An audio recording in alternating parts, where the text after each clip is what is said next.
School's in.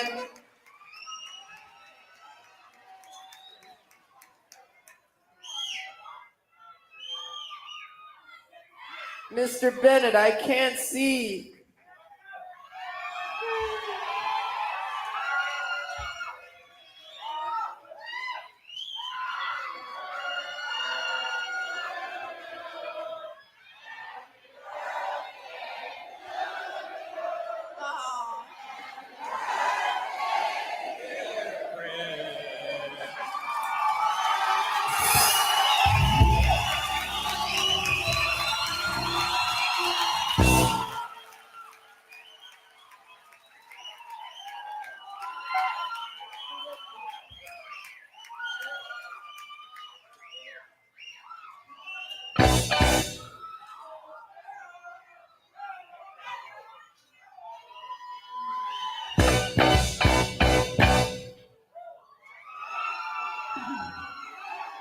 That's all right. That's all right.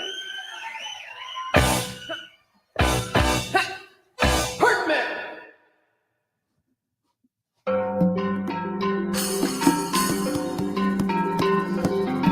All right, we are ready for Prince's birthday. And we are also ready for week 23 of What Did Prince Do This Week? I really wanted to play something from that show. You good. I was like ready to go. But, you know, I want folks to, you know, seek it out on their own. It's such a special show, and I did not want to, because I would have went to Erotic City or All Day, All Night or Irresistible B. Those are mine. Mm. That's weird. My title on my album is longer than that. Hilarious. Oh, we have a special guest here. Yeah. Yes, we have a very special guest. Who we got in the building today, Michael Dean? Well, ladies and gentlemen, we have the one and only Dwayne Tudor. Sir, how are you? Welcome. Welcome. Thank you. All right. So first of all, we have to give a mad shout out to Marcus G for finally being the first in the chat. Welcome, Marcus. Yeah. We got April in the house. We got Cassandra Bradley in the house. We got Andre Staley. What up, Doe? Yes. We got Nick Felden from Denver. We have the Purple Stream. We have Shalimar from Michigan. We got Sakari. Hi, Sakari. Happy Saturday, everybody. We got Christina from Minneapolis. How many of you guys are in Minneapolis? I want to be in Minneapolis. Yeah. I want to be there. And we got Carol Brooks. We got Man Ray 10. Happy Prince birthday weekend. That's right. To all the Purple Peeps. We got My Heart, Mila. We got Deja Green. We got our timekeeper, Kim Glenn from the ATL. We have Chanel. We have Zakia. Happy P Week. That's right. And Purple Cat Confetti said, did everyone stay up late doing the Purple birthday celebrating too much? I felt the need to keep the concert videos coming all night long. Love that Purple Cat Confetti. And I can't remember if I said hello, TP, but I'm going to do it again. And yes, Sakari, we need to go make some belated birthday pancakes. We got T. Troy Foreman in the house. Welcome. We have Tanja all through the... Where you at, Michael Dean? Sorry.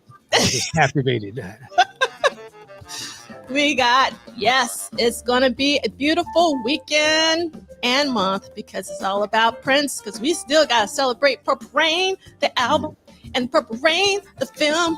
We got so many anniversaries coming up. It's crazy. And don't forget about, can't really hear it, Come. All right. And then Lisa, welcome. El Michelle, welcome. We got some, hey, Dwayne. Dwayne, oh, Dwayne to come back. What come back, Dwayne, come back.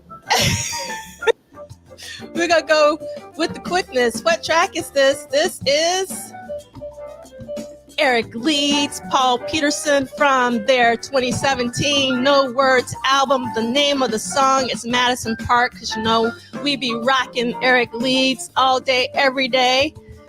On What Did Prince Do This Week?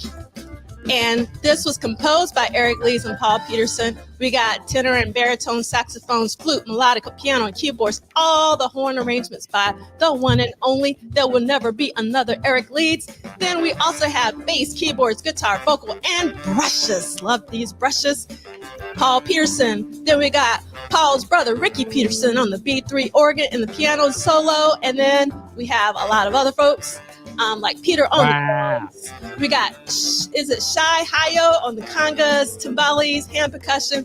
The reason being, Michael Dean, is I don't want to mess their names up. And we got Brian. Well, we got the rest of the group, and anyway. And the rest. Yes, and the rest. But they are critical to this track. So amazing. And we got Love Sexy 71. We got Raywin in the house. And Christina's recovering from the bowling event for Live for Love, and also the Birthday Dakota show last night. It was a wonderful time. Let's see. And then what we got? That's kind of dope right there. Yes. This track is fire, Michael Dean.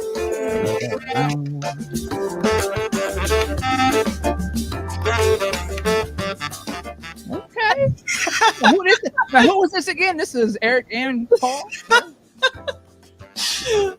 We got Elta Power in the house. We got JD Washington. We got Panic Survivor. We got Annie Ward. We got Earl. Earl, that's an old school picture. Earl, okay. Yeah.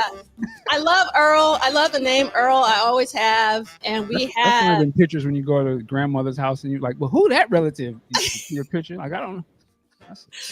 That's Earl. Down North Kakalaki. Right, go ahead. And we have D68A. Thank you so much for being here. Really appreciate it. And we have, is my eyes bad? Tommy Yams from Amsterdam. Welcome. Tommy Yams, huh? Yes. Interesting. Yeah, and let's see. Troy saying, "What's up, Dwayne? What's up, my purple friends? Got to see Andrew Swinson last Saturday in DC for the book event. That book is so big, it's over there, but it was like, yes, we got to welcome back. Hold on. Oh, pull them up. Everybody got a book. You got to pull them up. I don't have mine with me. It's a great book. I don't know where I. And she's killing it with the publicity on this thing. She is doing great with this. Yes, she is. And people are loving the book. I love that. That is so cool. We need more. Oh, yeah. I have so many books in here. I can't find it. It's crazy. I have it's time to do some cleaning. Let's see. Did I get everyone? Oh, we got Blade Brown, we got Mira, we got Ricky. Welcome, Ricky. And we got Chris Bournet. We got Johnny S. We got Jadea. We got Anna B. And let's see, we got Lee Christian. You're never late, Lee. You're never late. We got Karan. We got Timothy. What up, Karan? Oh, thank you, Timothy, for first time here being live. We appreciate you so much. And Lee is a guy after my own heart. Lee watched Graffiti Bridge last night. Damn. That's right. Okay. That's what I'm talking about. And then we got Robin in the house. We got Vanessa in the house. And Purple Cat is going to finish that lemon cake this morning. And hilarious. Yeah. All right. And last but not least, Sitnick Productions. All right. So that's all the time we got. Yes. Right. And one more. Revolution 86 and Man Ray 10 says Andrea Swinson's books have joined Dwayne Tudor's books in my VIP section of my Purple Library. And we also got Carol's. It says Andrew's books are not to be missed. I agree. And yes, SMS 130. It's a Purple weekend, y'all. What's up? All right. So as we all know, and if you don't know, you will know, it was Prince's birthday yesterday, June 7th. And on the 7th day, he made Prince, which we're very, very excited about. And this is one of my favorite photos. We don't know if this is from 83 or 84 that Alan Bolio took in his book. And I can't get this one out, Prince Before the Rain, another really fantastic photography book. If you don't have it, please go get it. It's a lot of my favorite photos, including this gem here. And what I love about this particular photo is that there is a cake, and the cake is shaped like a keyboard. I just think it's hilarious, personally. Does he have like some kind of white stuff on his face? Yeah, it's probably, like some sort of facial mask, for his beauty, Michael Dean. Okay. Yeah, that's I mean, probably. he's trying to be like an early Joker or something. Oh, I never thought of it that way. In the quantum realm, he was Joker in the Batman. Yeah. All right, we got some more people. We got someone from Germany. There he is. I love this. The Misfit says this predates Beetlejuice. There you go. Point. And thank you for everyone here. The movie was called Spooky Electric instead of Beetlejuice. Nice. Yes. Don't say it 3 times. Spooky Electric. Spooky Electric. The nights are wrong. That would be dope. And then the album was a Camille album, and it was the whole movie. Anyway. Yeah. Oh, I love this comment, Chanel. I agree. It looks like Noxema. Hilarious. It probably is Noxema because this was. See, yeah, old school for sure. Yep. And I want to make sure I get my Mississippi person in here. Thank you so much for logging in. All right. So we got to do our housekeeping with the quickness because we had a long intro. And again, this is week 23 of What Did Prince Do This Week, Prince's birthday week. And we are super excited that Dwayne Tudall, who is the author of this incredible book that we have been reading over the course of a year and a half so far, almost 2 years. We're reading this. Yes. Let's hold on 1 second. Hold it. There we go. Yeah, this is what we're reading, and the expanded edition being the key one. All right. Yes. And we thank you, Dwayne, for writing such an amazing book. Did you write this, Dwayne? Oh, no. Some guy I hired. He said, we'll write books for food. Early AI wrote this. Exactly. Yeah. Early AI. No. That was blood, sweat, and tears. 20 years, right? Yeah. 20 years. You've written 2 of them so far. Yeah. The other one's in front, but yeah, that's that's the New Testament right here. That's right. Yes. Oh, awesome, Anna B. I'm so happy to hear that was your first Prince book purchase. Perfect photography. That was for the rain. Yeah, Bolio's, yes. That's a great book. His book is so good, and he's such an iconic photographer from that period for Prince. Nobody else was doing what he did. So absolutely. He's like, and he's a great guy. Anytime you see him interviewed and stuff like this, just a fun guy. And the things he's got and the stories he's got are fantastic. I'm so glad he put out a book. I hope all photographers put out books. I really do. Yes. Speaking of photographers, I would really love for Nancy Bunt to put out a book. And I also would love to have actually Paul Natkin, who actually a lot of these June 7th, 1980.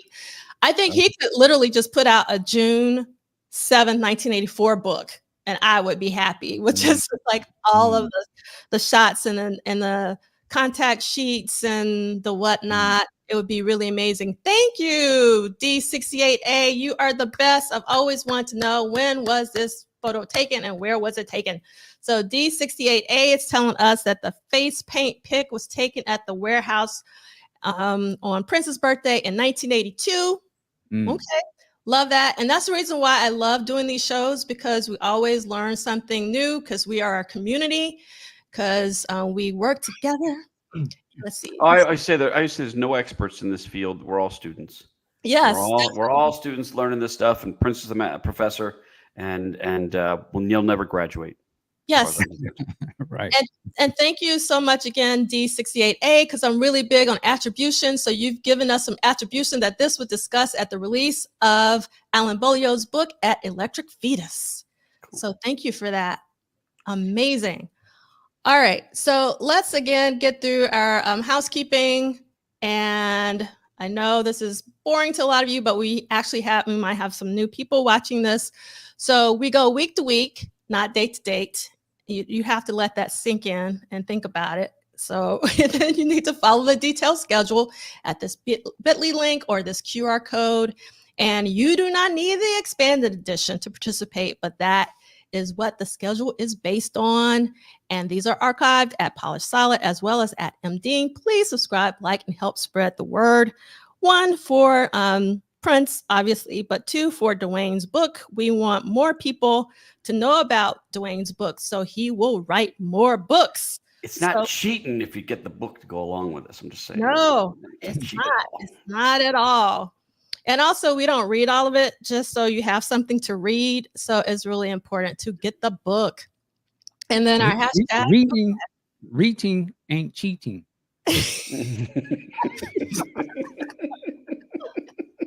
Let your mind put that together. I bet that sounded better in your head. Before it came out, it was great. Oh my God. And then there's a hashtag WDPDTW. And then we'll talk about the email later when we start talking about the Purple Rain Tour. Okay, the State of Prince Rogers Nelson is not affiliated, associated, or connected with the What Did Prince Do This Week book club series. It is an independent endeavor. And yes, we got to do a... I agree. Thank you, D68A. That's the reason why I gave you a special shout out. Yes, we love your channel. All right. Which channel is this? I'm not familiar with this. On YouTube, just it's D68A. That's where I've been. Nice. Okay. Like last night and today, to be honest. Okay. And then we have our title card for What Did Prince Do This Week? What we know. Thanks, Neil, because there's still stuff we're discovering every day.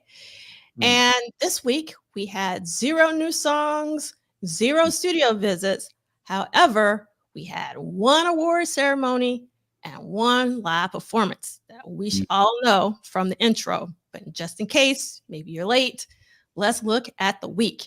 So on Monday, The Glamorous Life is released on June 4th on a Monday, the first out of the gate for the 4 albums that we celebrated at the Erotic City Symposium. And the 4 albums are what, Michael Dean? What the 4 albums are? Dwayne. I'm waiting. I'll tell you. We're talking about Sheila E?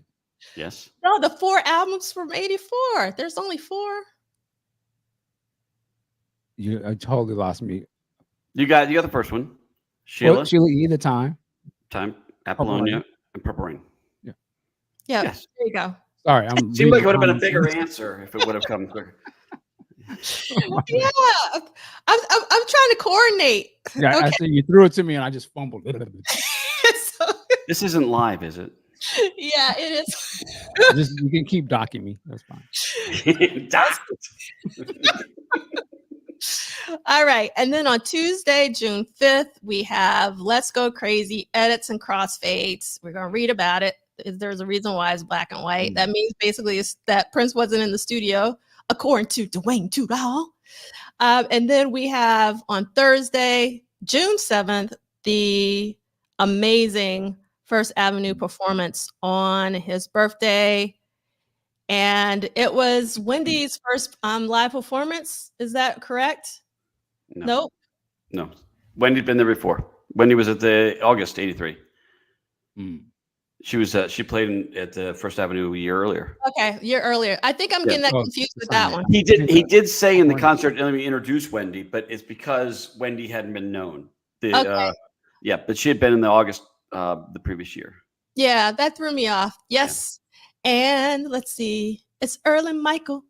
That's from Christina. Well, I'll put it on that.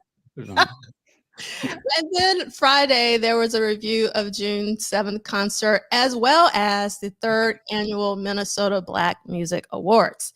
So that's what happened during June 1984 this week. What's funny is when I was looking at the original schedule, what was here, and I thought, oh, this is a light week because the album came out, and then the one studio session he wasn't involved in, and then I looked at the end of the week. I was like, oh, okay, that's what it is, because all the rest of it was sorry about that. All the rest of it was prepping for the concerts too. Rehearsals and everything like this. They don't just happen. These things are meticulously created, and so I don't really cover that stuff. But yeah, you got to imagine every day he's doing something. So I see with the 6th is sitting there staring at me. There's nothing on there. I think there was probably something. Another thing too, I wonder about so the album came out, Sheila E.'s album came out that Monday or that week or whatever. I always wondered, how did they, like Sheila or Prince, how did they view the album release? Like, were they like, because there wasn't sort of an instant gratification sort of a mechanism back then, right, where you would hear reviews from people, but I always wondered how they dealt with, okay, the album's dropping. Do they go to the record store, or did somebody say, what's the early word, or is it just all by what the radio's playing or something? I'm betting it's reviews, because there's probably variety reviews and things like that. But how do you get like those? Trade reviews. You can't get this. But there's probably local papers reviews and stuff like this. I know for some of the other albums, we found reviews in the papers and stuff like this. Right, that's right. I would say, but still, you're right. I mean, you don't have, like, now you let it go, and that day you go to the org and there's 10 columns about it and stuff like this. But you don't have and podcasts. Yeah, you probably had to. I guess you had to wait a couple weeks for the numbers to come in. Yeah, exactly, because they're probably not going to go to number 1 right away. And so but I get it. Definitely, this is really a kind of snapshot of what that time was like compared to now, where everything's very instant grat. This right now, it's a microwave society, and back then it was more of a crock pot society. So, a little slow cooker. I love that analogy. It was definitely a slow cooker way. So what we're going to do is we're going to start our reading, and we're going to read about the glamorous life on page 330. And Michael Dean, do you mind doing the honors of the quote of this chapter in Monday, June 4th, 1984? Michael Dean would like to do it. So the quote from Prince, it was my baby. I knew about it before it happened. I knew what it was going to be. Then it was just like labor, like giving birth. In 84, it was so much work. Wow. All right. So I want to stop there and talk about this quote, because I think it's a really powerful quote. First of all, Dwayne, I've said this a gazillion times. I want to say it again. I love the quotes. Like starting each chapter, and I obviously love Prince quotes, and I love that you always bold the Prince quotes, so that's really important. I was really struck when I read this. The first thing that came to mind was, when did he say this? And I looked up your footnotes, which I am absolutely grateful for. You're so meticulous in that way, and I think is really important. That Prince actually said this in 2004. So we're talking about 20 years after 1984, in an article to Alan Light, by an article by Alan Light called Body and Soul and Tracks. And I had never heard of Tracks. So Dwayne, I was glad that you were going to be here today. But what was Tracks? Do you know? Was it? I think it was just a music magazine. I never heard of it. As I recall, yeah. I mean, the cool thing about that period is it was really promoting musicology. Yeah. So he did dozens of interviews, which is... There's certain pockets in Prince's career when he's really trying to push something. Musicology was one, and Graffiti Bridge was something. He did Emancipation, did certain areas where he really wanted to promote something.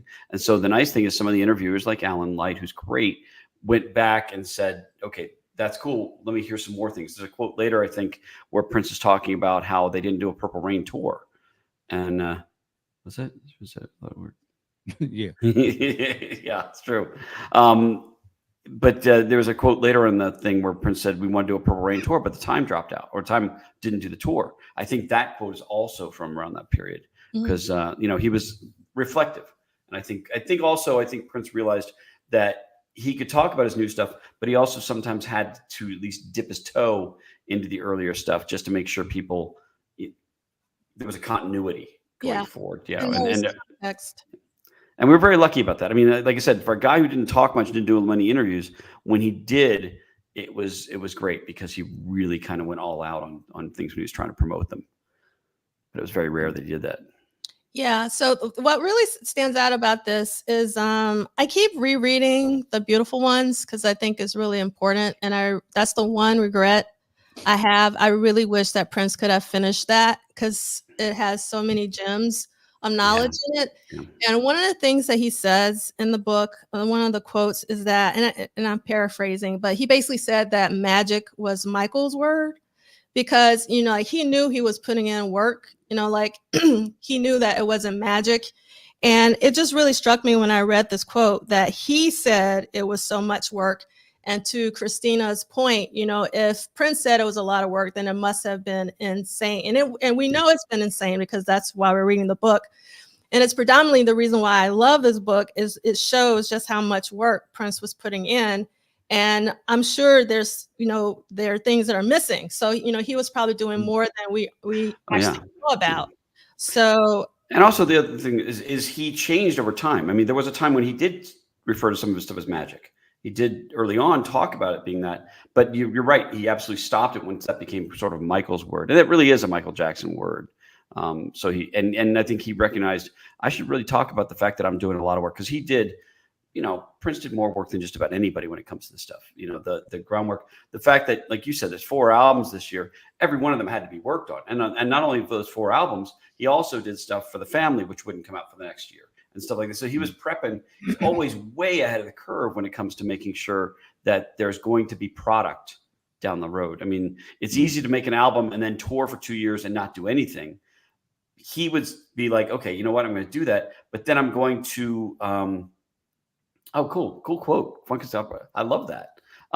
He would make sure that he had something even when he was touring. So when he was done with that, there was something there. I think he has a quote that I saw from him one time when he was talking to Levi. Levi was saying, I don't want to be recording so much. Let's take Christmas off. And Prince said basically, you know what? Let's work this Christmas so we can take next Christmas off. And so he was already prepping for the next year. But yeah, he's the busiest guy you're going to find out there. Yeah, and I wonder if they did take that Christmas off, or if he was no. Yes. All right, Michael. Let's do Monday, June 4th, 1984. All right. Sheila E.'s album, The Glamorous Life, is released, and the credits state that the album was directed by Sheila E. and the Star Company.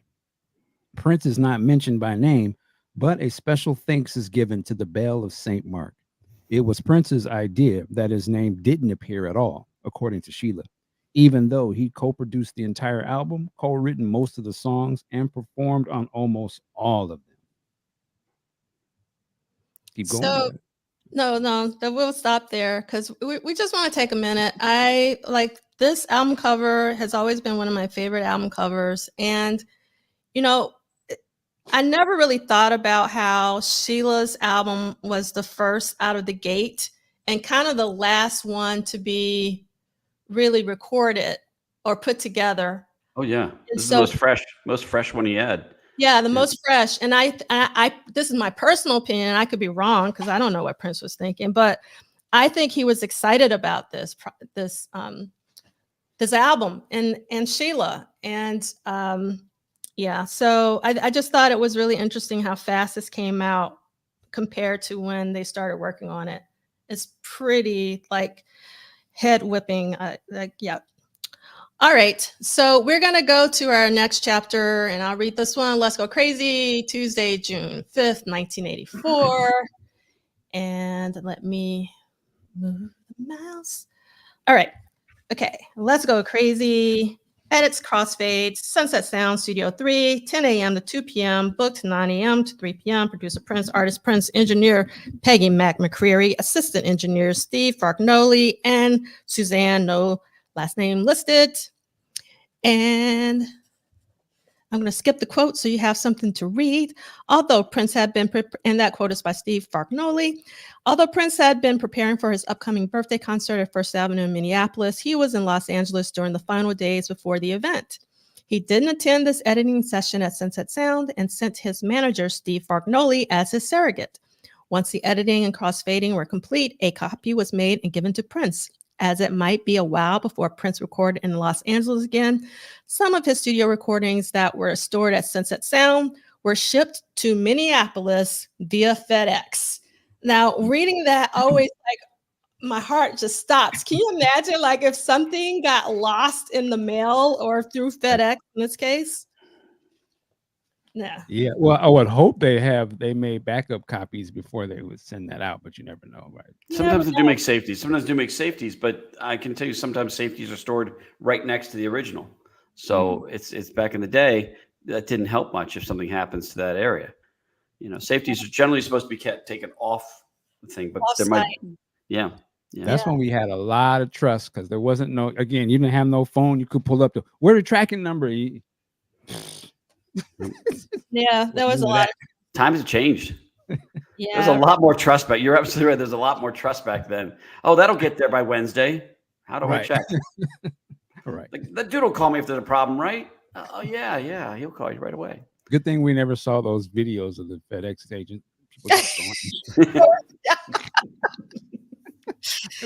Yes. All right. I'm going to skip the next paragraph, which is Jill Jones, which is like talking about our destiny, which I know is painful for me. But again, I want to give you something to read. And plus, it's a very long section. So Prince flew back to Minneapolis that day to make the final preparations for the upcoming birthday show that was scheduled for June 7th. Status: it is likely that Let's Go Crazy was edited down to the single release 3 minutes and 44 seconds during this session. And then after the little squirrely, Prince was working his band hard to create new songs for the upcoming show. Not content to present a live version of his catalog, he once again pushed to find fresh and hopefully innovative music to share. And everyone was expecting to participate in his long jam sessions. And I'm going to skip the next couple again to give people something to read. All Day, All Night, which is my favorite from the performance on June 7th, alongside Erotic City and alongside Irresistible Bee. But All Day, All Night is really powerful because we know Jill actually would eventually record the song and put it on her self-titled debut. And I love Jill's version. And I will say, and I probably shouldn't admit this, I was listening to the June 7th show last night, and I love All Day, All Night. I love the live performance, but I could just hear Jill in my head, and it was just like it was a battle of the bands in my head, like Jill's version and the live version. But I love them both. But last night, Jill was really like winning the battle, and I just succumbed and listened to her version as well. So All Day, All Night was created during this period, and Prince wanted it to be heard even before a studio version was finished. Pretty much every artist is most excited about their most recent work, explains Susan Rogers. That is the high that exists from recording and releasing music, and you don't get high again until the next song that you write and record, and that is the thing you'd like to share.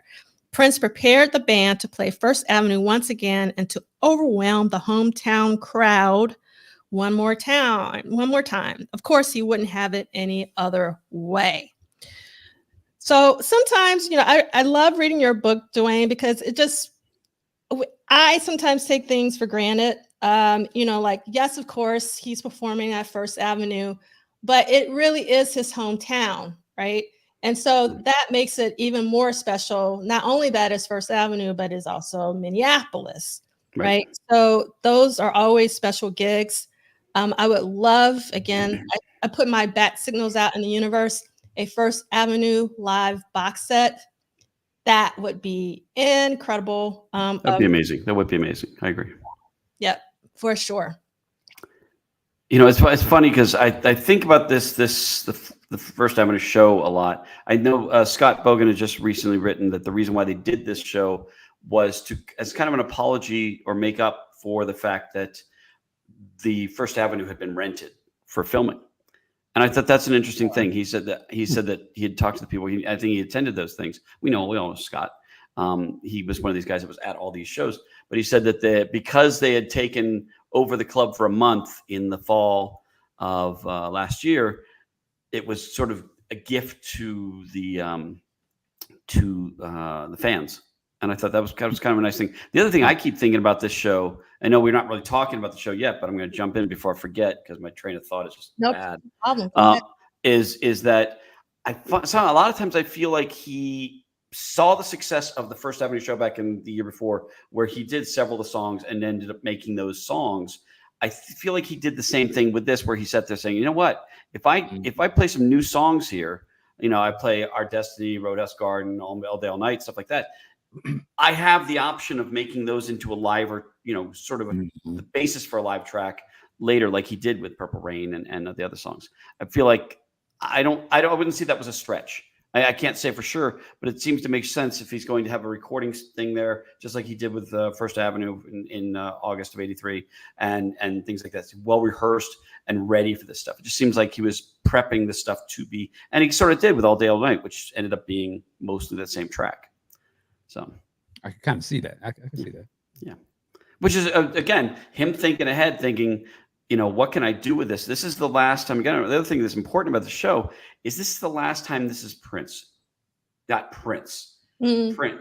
This is the final time that you can see Prince before Purple Rain hits and the tsunami takes over and he becomes the international superstar. Now, there was no guarantee he was going to become that. The album could have tanked. The film could have tanked. You're speculating this is going to be great, but he kind of knew that this is, sort of the last thing. And so this sort of an intimate and yet leaning forward performance for me. It's like he's arrogant, cocky, which is the way we like him. He's got his, what he's going to do. He's not afraid. He's not shy up there. But it's still not the bravado that he had eventually with Purple Rain and things like this. Once he got to Purple Rain, we had the world and on his side, he could do anything. He still did a lot here, but it just seemed like it was the last time there was an innocence behind this. And I say the same thing when it comes to like Around the World in a Day.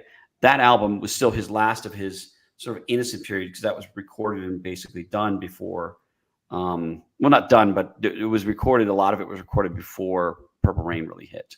So I see it a little differently because speaking of the August '83 show, I remember I listened to that, and then I listened to a show that was directly after it, not direct, but the next one, and it didn't have that same feel and bravado, because I think it was because he was at home, and like he was in his hometown.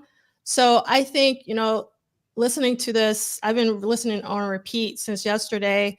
This show is so incredible, and I don't feel like any shyness or. No, not at all. No, I don't think it's shy. What I'm saying is, I think that he's on the edge of being the superstar. So he's still, there's an intimacy to it, is what I'm saying. There's not a shyness; it's an intimacy to it. Yeah. It's a personal. He's in a small club, and there's a one-to-one thing with the people from his town. And the next thing he did was, he did the Cincinnati shows and stuff like this on the pre-tour, but the next live stuff he did was the tour. Yeah. That was, so he was gearing up, but it wasn't quite there yet when it comes to, if he tried this show during the Purple Rain thing, during the Purple Rain tour, it might have been a very different thing once people had seen the movie and people were quoting the movie and people had expectations too. With this, there weren't as many expectations. He played some 1999 songs. He played one new song, one new Prince song, which is When Doves Cry, but he didn't, there wasn't the expectation like, are you going to play Purple Rain? Are you going to play this? Because at the time, most people didn't know what Purple Rain was, because it had only been played one time at First Ave the year before. So yeah. Go ahead. To me, this show could kind of signal what Prince could have been, a direction it could have went if he hadn't have been a superstar. Like if Purple Rain just came out and it just did just as good as it needed as like a 1999. But he didn't become the super pop thing. When I look at this show, I see a complete badass who knows, like, he's just coming off of 1999, where he's just like the complete, like, yo, I got the culture on lock. I am the style. I'm gonna throw you new songs that I ain't ever played before that are so completely badass. I'm that kind, like Erotic City's on this too. Like that had not came out. That's a banger. And it was so funky. It was so funky. Like they killed that, right? Yeah, they killed that. 17 Days had not came out at that point. He started to show with that. Like to me, he was just complete badass. When you listen to when he's doing is it Noon Rendezvous, and he starts off just sort of playing that guitar, getting real funky. Yeah. And, just like you can see, like, yeah, I can. yeah, this is for that little girl over there, you know, and then going Right. into it. I feel like this could have been like if, because to me, when I say around the world in a day, to me, it's like more of an answer to like, well, I'm gonna do. Y'all think I'm super popular. I'm gonna do what you would never expect me to do. And I don't wonder. I wonder if he'd have went that way if he did not become a super pop star.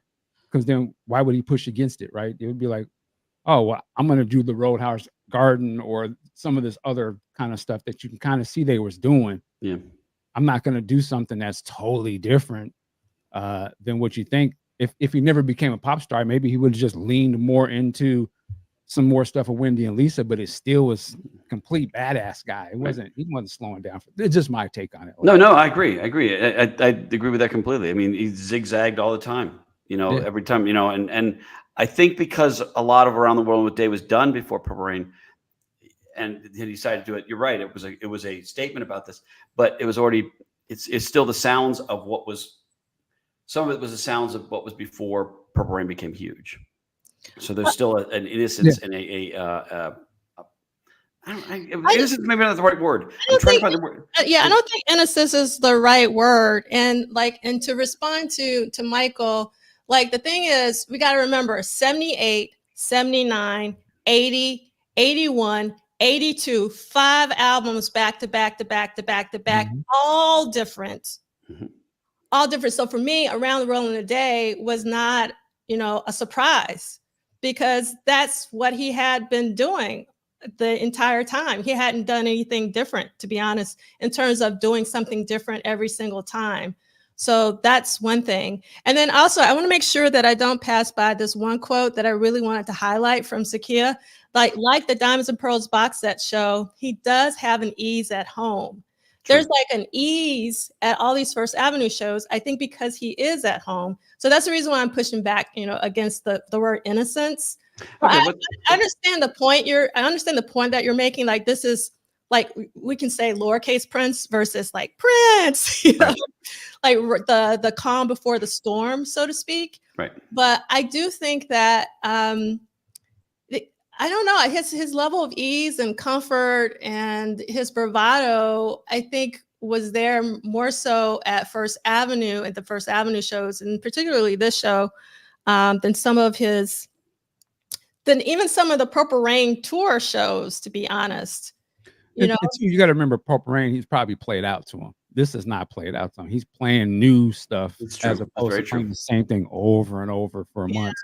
This was a show that wasn't expected. I guess this is what I'm trying to say, is this is a show that played unexpected, whereas the Purple Rain tour was the album, the movie. I mean, literally the order of the songs and whatnot. It was the people were shouting out the names of the songs they expected. Right. They were expecting to see what their song was. And this one, they didn't know what to expect. Yeah. This one, he did very few, songs that people knew. He did a couple off of 1999, and that's about it. I mean, looking at the list, let's see, the Free, When Critics Love You in New York, and Something in the Water. Those and Irresistible Bitch was the B-side.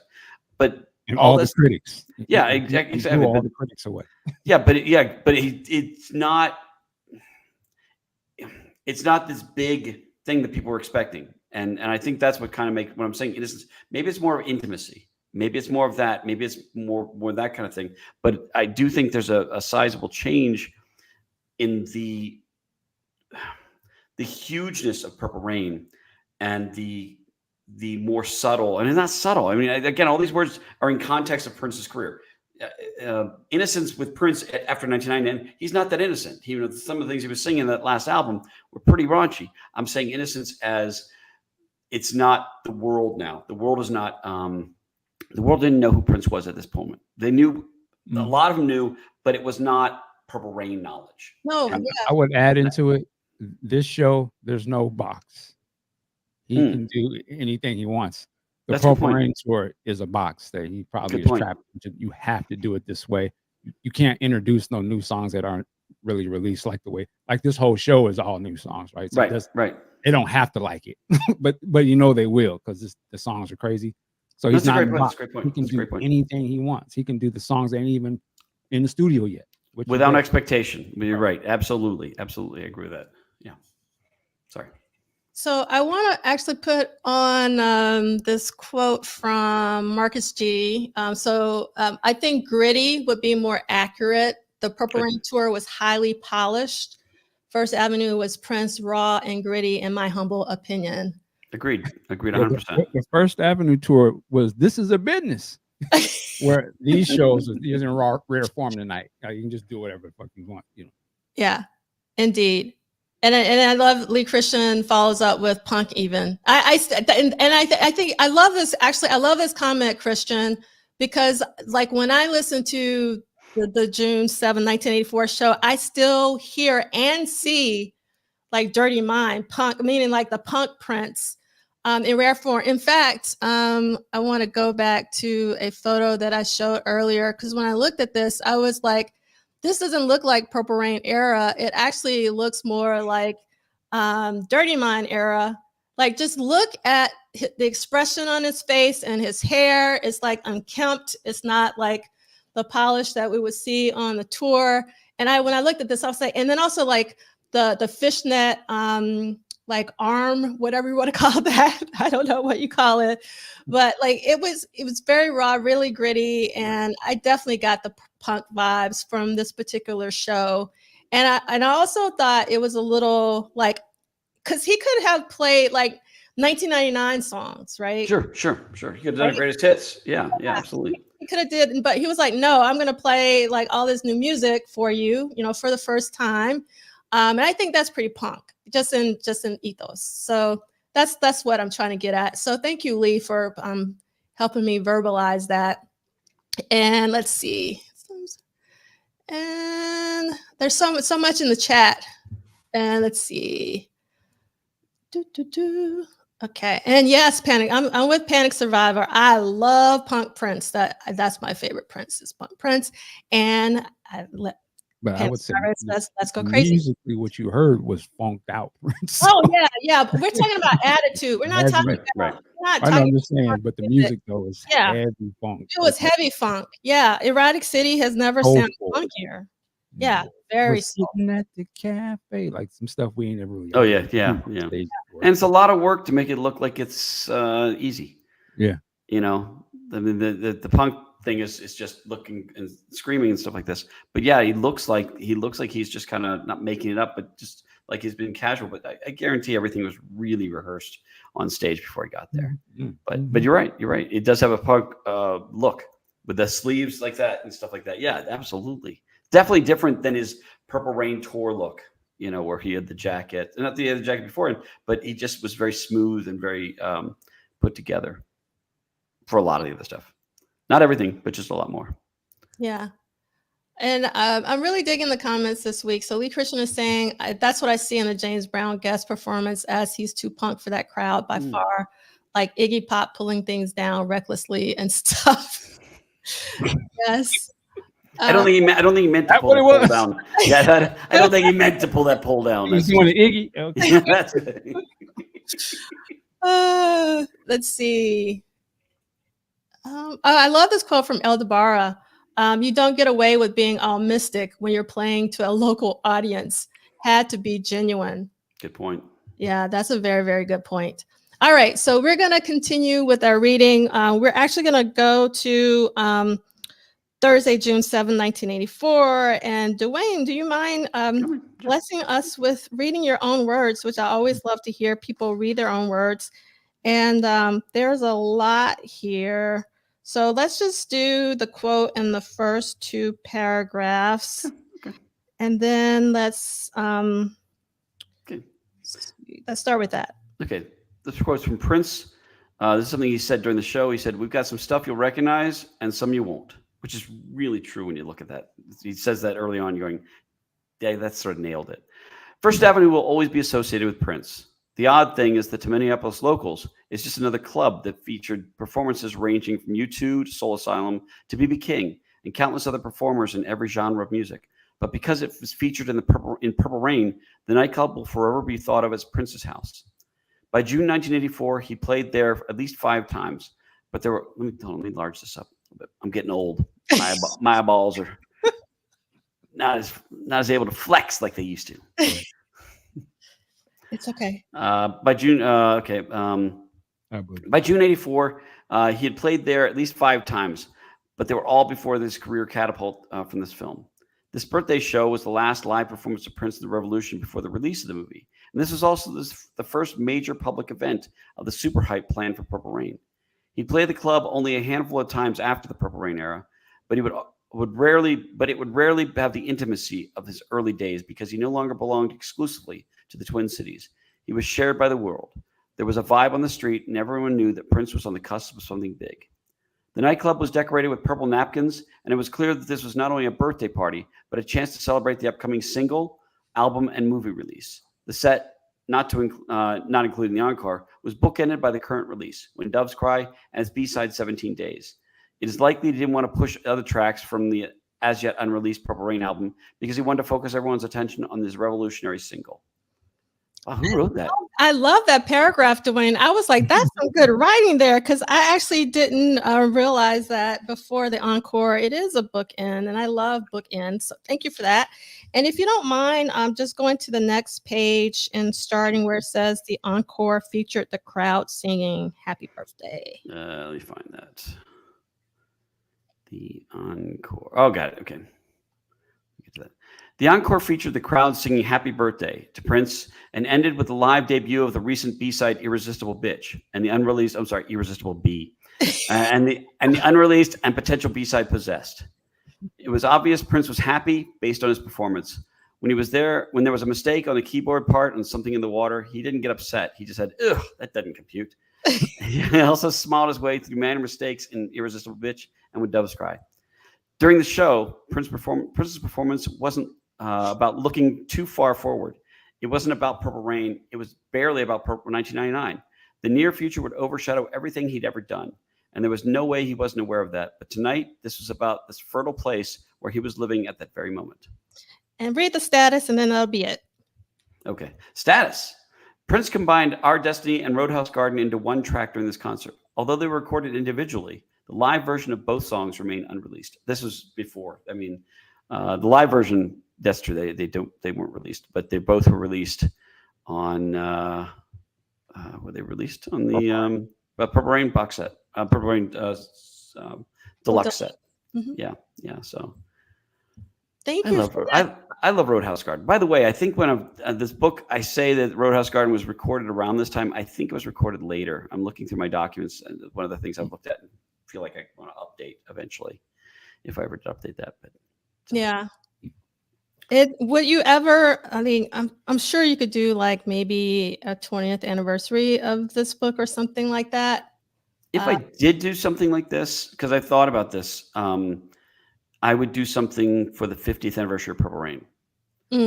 That way it would be kind of and it could be, I mean, using what you guys, just the research you guys do on your podcast, it could make several volumes because you guys have reviews and all this other stuff.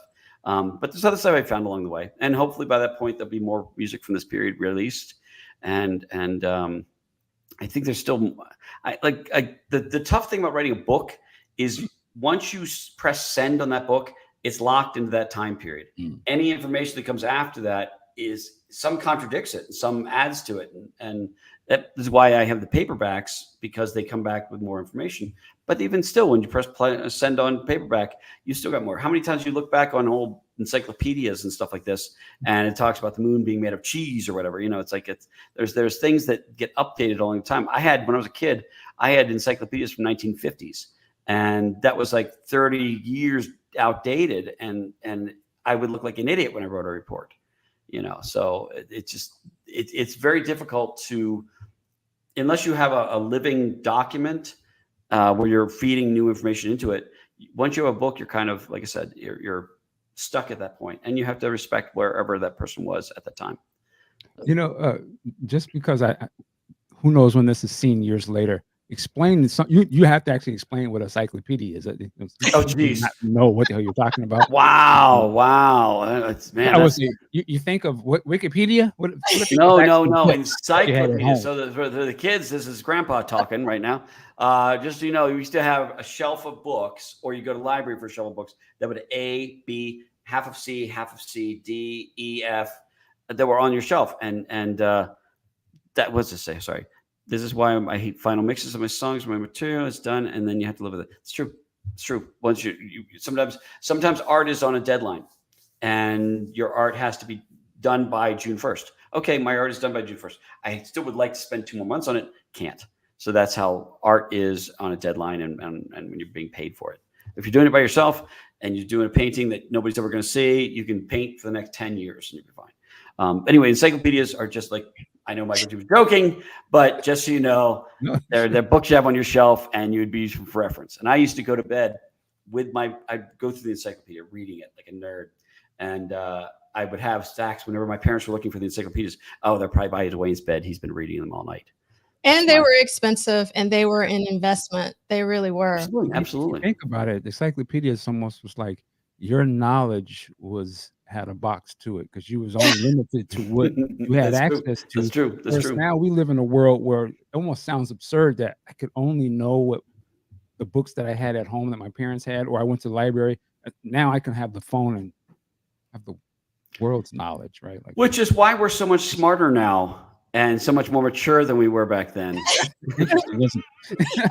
I love Tasha's comment. Tangible Google was the tangible Google. Interesting. definition. True. It's a good point. Yeah. And I can't let this go by. This comment from Lee Christian, because Celie would kill me. Celie's complaint about your books, Dwayne, is that the font size is far too small. And so we had Celie on last week, and he literally pulled out a magnifying glass. Oh, that's so funny. That's great. Oh, it's killing me too. I'm not looking at the book. I actually have the PDF on my computer, and I'm going wow across the whole screen, and then I'm still going. Oh my God! Yeah. I know, and the older I get, the less I can read it. But the offside is it would be a twice as expensive book if we made it for with readers. It's already 500 pages, and the other one's 700 pages. I don't know what to do to make it better without cutting out. The funny thing, I don't know if I told you this before. When I first submitted both books, they asked for about 100 to 150,000 words. I submitted 250,000 words plus on both of them, which is much. They said, you got to cut some out. And I argued, pushed back. And then I saw those things were repetitive, and I tried to get rid of some of those. But it's still 250,000 words in this book.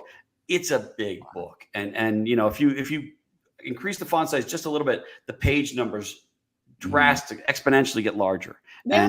And then you throw your back out. So either your eyes are going or your back's going. I don't know which one it's going to be.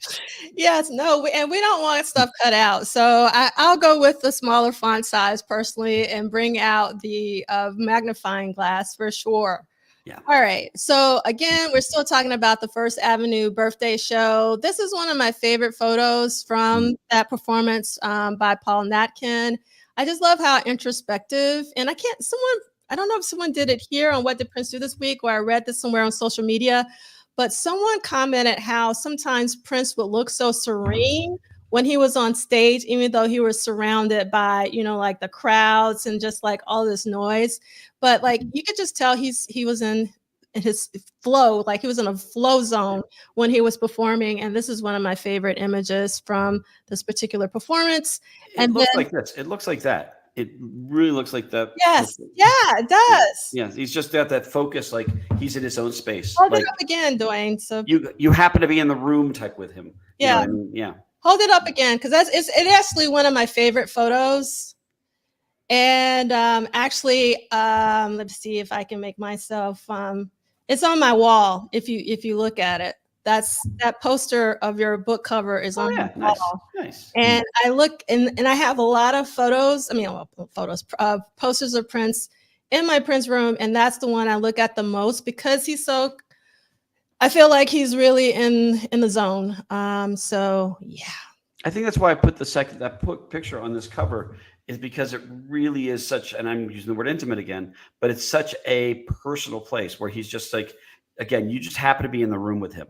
He's on stage, but you just happen to walk in. You can see him being like this in the studio. Yeah. I can picture him on the floor of the studio, just kind of learning a song or hearing it and trying to translate the guitar. That's what I got from that. And so when I did that, I wanted to, for the second book, it was Parade and Sign of the Times, which to me are very Introspective. Yeah, exactly. And I wanted to have that sort of looking down and thinking, because the first one's like, he's like this. Well, first one is this. He's like victory. It's like, yeah, and the next one is just thinking. And I'm trying at each book, I'm trying to find the shot that sort of encompasses what the feel of the story is. And I like that. Oh, okay. Timing 101. Okay. That's my timekeeper. We love you, Kim. Thank you so much. But we still got a lot to talk about. Okay, photo. And then there was the after party. So this is a photo from the after party. This is Etna May Shaw with nice. Prince. I love this. Yeah. And then we have Prince's mom, Maddie. This is one of my favorite photos of Prince of all time. I just really love this photo and how happy his mom is. And it's just a beautiful thing. It really is. And this was taken at the after show. All right. So we have our final reading of the day, which I will read from Friday, June 8th, 1984. And let me go here. All right. So Friday, June 8th, 1984, review of previous night's concert, Our Destiny Live Review Impossible Mix. All of these songs are live review Impossible Mix for Our Destiny, Roadhouse Garden, and All Day, All Night, Flying Cloud Drive Warehouse, Eden Prairie, Minnesota. So producer Prince, artist Prince, and the Revolution, engineer Susan Rogers. All right. So what I'm going to do is skip the quote from Peggy McCreary as well as the first paragraph and read, it is likely that he worked on additional music, but it is unclear what took place. The sessions occurred earlier than usual because Prince was expected at the Prom Center for the 3rd annual Minnesota Black Music Awards. Status. The only track Prince seemed to pursue based on the live performance was All Day, All Night, 5 minutes and 27 seconds, which was eventually overdubbed and released by Jill Jones. It is uncertain whether it was considered for any Prince and the Revolution projects. All right. So before we get to our final reading of the week, I think I have some articles. Let's see if I remember. Yes. All right. So this is from the Star Tribune and it's super quick. So let me pull it up and I have to pull it up so I can read it. It says Prince, the Minneapolis born and bred rock star, celebrated his 25th birthday, but it's actually his 26th, but you have errors. Thursday night with a $20 a ticket private concert at First Avenue in downtown Minneapolis. Wow. $20. Wow. $20. Jeez. Insane. Mm-hmm. And it says he performed new material from his feature film Purple Rain, which is scheduled to be released in midsummer. Much of the movie was filmed at First Avenue, which offered tickets last night only to those on its private mailing list. So I just really want to read that for the $20 alone. Can you imagine? That's crazy. Like if it was today, they would charge you probably $200 just to watch the video of that. Right. It's true. It's true. Wow. Yes. All right. And let's see. Next up, we have, let's read about the third annual Minnesota Black Music Awards. So actually, Michael, do you mind reading starting on 3:35, Friday, June 8th, 1984? And there's a lot here, so we're not going to read the entire thing or Michael will hate me. Where do you want me to start? Let's see.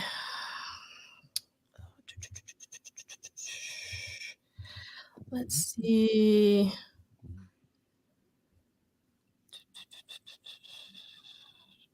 Morris Day.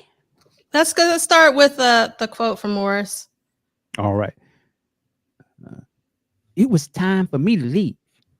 Things weren't right for me. Morris Great impression. And they're in this book. Morris Day wasn't coming back. So Jesse Johnson continued to work with the band as the guitarist and replacement singer. I decided to hang because there is always a business side to everything you are doing too. Jesse explained in an interview with Donnie Simpson. Man, I love Donnie Simpson. And the business side is to continue to work because you've got to live. And you tried to make that work, but Morris was definitely not into it. Morris disappeared because he didn't want to be a part of it anymore. Prince was probably still enjoying the excitement from the previous evening's birthday show when he was given another taste of hometown love and presented with the award for Most Valuable Performer in the R&B category at the Minnesota Black Music Awards. At the same event, the new version of The Time was going to be tested with Johnson as the lead, even though they weren't officially scheduled to play. Jesse had been singing in rehearsals with us, so we were cool, remembers Time member Jerry Hubbard. So this is the funniest thing that happened. Right when Jesse said, "Y'all ready to do this?" and the lights were down and people were going crazy, Jelly Bean drum, tap, tap, tap. And the next thing I know, Prince runs up on stage and we're like, "What's going on here?" Prince ran up on stage and he grabbed the mic and he sang, "I've been watching you." And he started doing Morse. It was the best thing ever, man. Prince turned it out. It was so great. So Prince actually did that performance with us. Man, I would love to see. Is there a I clip would of have this? loved to have seen this. Yeah. Isn't there a clip of, or maybe it's a clip of Jesse and them singing that came out like last year? I remember Dalanisi pushed that. I think thing out. Kanisa found a quote. Yeah, I remember that. But I don't. Is it from the '84 one though? I'm not sure. I think it was labeled as the 85, but it was actually the 84, as I recall. I couldn't find it. I was looking for it to research this, and I couldn't find that quote. And I'm sure people have it. I just couldn't. I remember seeing that and thinking, what a great find she had on that. Yeah. So this is again one of the reasons I love this community is there's so many great researchers. We're all students, we're all learning, but just that people go, how can I figure this out? How can I find this? And use the internet to find, reviews or quotes or interviews, and it just there's so much out there that to help tell the story in a bigger way. It's great. For And yeah, I sure. would love to have been there. I felt bad for Jesse if he's okay. So we got confirmed. It's confirmed that it's from '80. We got two confirmations that was from '84, which is great. Yeah. Continue here. It is unclear whether a second song was performed and Johnson took the lead, but this may be their only show with Johnson potentially taking the place of Day. Okay, let's stop there. And the reason why I want you to stop there is that I actually have some supplemental material, and we actually skipped a lot in Dwayne's book. So that's the reason why you need to keep up with the reading. So go back and make sure you read that. All right. So I want to read this article actually by John Breen from the Star Tribune called "Fewer Twin Cities Black Music Awards to be Given." And this was actually from Friday, June 8th, 1984. And give me 1 second. Let me pull it up so I can read it because I got too much open. Okay. Again, John Breen, the Twin Cities Black Music Awards are alive and well, says producer Pete Rhodes, yet he will be handing out fewer prizes tonight than last year. Why? Because fewer Black musicians are working around town, said promoter Rhodes, and you can see a photo of Pete Rhodes there, who is staging the third annual award ceremony at the Prom Center. For example, he said the Taste Show Lounge, and we should all know about the Taste Show Lounge, and the Riverview Supper Club, which used to feature Black performers, have switched to chiefly recorded music in the past year. Rhodes said mostly all the clubs are at fault. The music industry's ears and eyes are turned here because Black musicians are making all the national contracts. But PJ Clark's and Sylvia's in St. Paul are the only clubs that do a steady flow of Black artists. The reason Rhodes raises the issue, which merits longer discussion in a different article, is because one criterion for the Black Music Awards is activity. The person must be actively working in the music scene, and because some of the town's best-known Black performers have had low or no profiles this year, they won't be receiving prizes tonight, Rhodes said. About 50 individuals or organizations will receive certificates tonight, compared with 63 recipients last year. The honorees are chosen by a committee of 15 to 20 musicians, educators, and music industry professionals, said Rhodes. The panel makes its decisions based on activity, achievement, and longevity. The Black Music Awards are not designed to be competitive, but a form of recognition. Rhodes explained, yet this year he will initiate Most Valuable Player honors in the category of gospel, jazz, reggae, classical, rock, and R&B/blues. The MVP concept came about in trying to bring out a spark in the musicians to get them to strive a little harder, Rhodes said. The award will say who's hot and who's happening. The 3-hour program begins at 8 p.m. with TV personality Tony Saffold, newspaper manager Norma Jean Williams, and singer J.D. Steele. We should know who J.D. Steele is, serving as hosts. The event will feature performances by Rocky Robbins, the former Minneapolis singer who moved to Los Angeles 2 years ago, Shirley Witherspoon, which you can see in the photo to the right of Pete Rhodes, and ipso facto Spirit, the Minnesota Saxophone Quartet, and others. Also planned are a salute to superstar Michael Jackson and tributes to Count Basie, Jackie Wilson, and Marvin Gaye, all of whom died in the past year. Oh, bad year. Yeah, bad year. And I thought it was really important to provide a little bit more context for the annual Minnesota Black Music Awards. So I was really excited to actually find this article. Now, there's another article that I want to read really quickly, also from the Minneapolis Star-Tribune from Saturday, June 9th. And give me 1 second to pull it up. Lewis Harris. We should all know who Lewis and Harris are, but in case you don't know, Lewis is Terry Lewis, formerly of The Time, and Jimmy Harris, Jimmy Jam. Jimmy Jam. Look at him. Yes. Lewis Harris. Jimmy Harris. Yes. Lewis Harris with Twin Cities Black Music Awards MVPs. Producers, songwriters Terry Lewis and Jimmy Jam Harris were named most valuable players at the 3rd annual Twin Cities Black Music Awards Friday at the Prom Center. In the past year, Lewis and Harris have written and produced major R&B hits for such nationally known acts as the SOS Band, Sherilyn, and Gladys Knight and the Pips, former members of the Minneapolis group The Time. Lewis and Harris now call Los Angeles home, but the bulk of their work has been done at Creation Audio in Bloomington. I was actually surprised when I read this that they had moved to LA so quick. I guess I don't know my Jam and Lewis history that much, that they had moved to LA later, but I thought it was interesting to find that they had already moved by June of 1984 to LA, but they say the bulk of their work had been done at Creation Audio in Bloomington. MVPs were also honored in 5 other categories. Willie Hale and the Zion Senior Choir earned distinction in gospel, Holly Berry in classical, Peter Nelson in reggae, and Shirley Witherspoon in jazz, and Prince in R&B, as Dwayne wrote in the book. So let's see. Are there any other Prince people mentioned?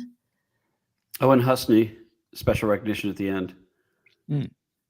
And then Sounds of Blackness as well. But. Yeah. And then also I saw the girls, because we talked about the girls a couple of weeks ago or last week. So if you look under R&B, the girls are listed as well as Morris Day, Jesse Johnson, Mark Brown, and J.D. Steele. Is Gary Johnson considered? I can't read that very well. It's Gary Johnson. Is that Jellybean? That's interesting. I don't know. I'm not sure. Yeah. And then, like you said, the Sounds of Blackness. And then we have, I thought that was Nakarima and KMOJ and KFAI radio stations. So I wanted to share that. And I think there might be one more. Yes. Okay. And then I'll stop reading from Star Tribune. But I find all of this interesting to read this in context of what they were talking about in real time. Okay. So Purple Rain, the movie starring Prince, is expected to have its premiere July 25th to 27th at Mann's Chinese Theater in Hollywood, not in Minneapolis, said the movie's producers. The Los Angeles area is a media center and the Twin Cities area is not, said Bob Cavallo. Wow. He and partners Joe Ruffalo and Steve Fargnoli produced a $7 million film, most of which was filmed in the Twin Cities area.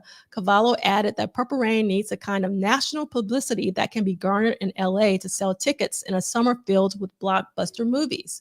The film is tentatively set to open here July 27th or August 3rd. Meanwhile, Prince's new single, When Doves Cry, has climbed to number 8 and more than 700,000 copies have been sold in 3 weeks. Damn. It was the only song from the Purple Rain soundtrack album due to be released June 25th that Prince and his band, The Revolution, performed at his birthday party concert June 7th at First Avenue because no one knew about 17 Days at the time, except for Irresistible Be, the flip side of Let's Pretend We're Married. Prince offered all new songs: 17 Days, Our Destiny, All Day, All Night, Erotic City, Something in the Water, Possessed, and a new unnamed ballad. Revolution, the moniker of Prince's heritage, I can't pronounce that word, unnamed 5-member band, sounded amazingly tight for a group that hadn't performed a concert in 10 months. That's a really good point, because they were tight. And Prince seemed a bit more mature in both stage style and musical content. Nevertheless, in the last 3 songs, he was about as hot as he has ever been in his several performances at First Avenue. The next night, Prince strutted out for a 1-song jam with the revamped Time minus singer Morris Day to close the Twin Cities Black Music Awards. So that answers the thing about whether there was a second song. Yes. Okay, good. And then we got to read about Alexander Mo Paper O'Neill, leader of the Minneapolis band Alexander, has signed a recording contract with Taboo Records, which is distributed by CBS Records. His first album will be produced by Terry Lewis and Jimmy Jam Harris, recent winners of the Most Valuable Players of the Year award at the Twin Cities Black Music Awards. And we won't read that. And yeah, so what I found curious about this particular article. You're forgetting the John Denver part. Yeah, I saw. Yeah. I paused. I was like, maybe I should read the John Denver part. All right. So we got I think Gary Johnson is Jelly Bean. So it'd be interesting. Oh, I didn't even notice the ad for the prom center. Thank you so much for pointing that out, D68A. So you got a prom center ad in the bottom right-hand corner. Dancing is fun. Love that. Much better than the putt-putt ad on the previous one. Yes. The ads are really, really fantastic. So, and yes, Christina, Flight Time was based in Minnesota. That's where Janet, that's the reason why I was really thrown by that comment that they had already moved to LA, because I knew that all of the Janet Jackson, well, at least the beginning, the first couple were recorded in Minneapolis. All right. So, and then just making me think now, what we need is a Jam and Lewis biopic movie. Yeah. Yes. I can see that. Everybody that they touched. I think it'd be great. For sure. Oh, yeah. And SMS 130 is saying, yep, the Time performed Jungle Love with Jesse on lead and The Bird with Prince on lead. And that's actually what Prince Vault says. Okay. Doing, just FYI. Okay. So, yep. All right. Let's see. What's next? Okay. So we're at the end of What Did Prince Do This Week, but we're not at the end because we have our Saturday salon part. And Dwayne, you can always leave because we're probably going to be here until 2. And I know that your time is valuable. Yes. And Michael, you can also. All right. So let's talk about week 23. There were no new songs, no new studio visits, because remember the edit for Let's Go Crazy, he wasn't present in the studio, but there were 2 events, one being a live performance at First Avenue and a 3rd Minnesota Black Music Awards. And then also we had the release of the amazing Glamorous Life. Okay. So I want to check in with Dwayne. Yes. Is there anything else you want to say? We're still going to talk about more Prince, but we do like a music break, and then we go back talking about Prince. Okay, I want to say something about this show. Really transitional. The whole period is transitional for Prince. Like I said before, that he's about to go huge, but he's also trying to replace the time, and so he's trying to replace with the time of Maserati, trying to replace the time with the family, which is coming up. All this stuff is again Prince planning for the future, knowing okay, the time has stopped. I'm going to, this has to end. And it basically ended with this show. And then he started working with Maserati, working with the family and things like that, trying to replace what he had. And that to me is kind of interesting, is that right before his biggest thing, he's choosing who comes along with him, sort of, for you're coming along with me on this trip. Dez is no longer with him. Morris is no longer with him. And these are the new people that want to be with him for the next period. And I think that's fascinating to me, because he has the foresight to realize, I'm going to try to get Morris, try to keep Morris. If that's not going to work, I'm going to find a new way. And the family is very different from the time. Maserati is different than the time. But I love the fact that he said, I'm not going to just let this fall. I'm going to be proactive about making sure that I control this. And actually, the funny thing is, the time really had its own personality, whereas everything after that, he kind of was a little more contained with. The family he contained, Maserati he somewhat contained. It didn't have these big things with Morris and things like this, who I think the time really got a chance to exert their personality. Granted, Prince did all the music, but their stage show was Prince, was them, was Morris, was Jesse, was everybody in the band. And I think that is something he didn't allow to happen as much after that. Sheila to a certain extent, but she was started with this. But like I said, the family, I love the music. The Family's one of my favorite albums. And I wish they'd done more stuff. And I love F Deluxe. I think they've done some great stuff, but he really closed down what he would allow the bands to do after that when it came to expressing a bigger personality. And I think that's why I feel like this is such a transitional era. When this, what to me is symbolic of Prince running up and taking the microphone and saying, I'm going to control this. I'm going to take the narrative. I'm going to take charge. I don't know if it's a lack of trust with other people or a lack of, or a feeling of he should be in charge of all this stuff. I don't know which one it is to get into his head. And I'm sure he changed his mind periodically about this, but it seems to me that this is such a transitional period that and it's not really reported as much. When you see different parts, the canceling of the Black Album or getting rid of the Revolution or something, those are big transitional periods. This is one of those more subtle transitional periods that I think made a huge change in what was going on behind the scenes and who would be supporting Prince. Personally, I would add to that too. I think going back to you mentioned the other groups. I don't no disrespect to any of the other people in these other groups, but none of them were Morris Day. No. None of them had the charisma of Morris. Arguably, some people would say stole the movie from Prince. The charisma was so strong, right? I think the camaraderie that those brothers had in the studio was unmatched for the kind of music that they were doing together. Agreed. I don't think there just wasn't that sort of a bond the same way. And so, I mean, even to me, the family is just like, okay, what do I do with the remainder of the time? Yeah, I can see that. Yeah.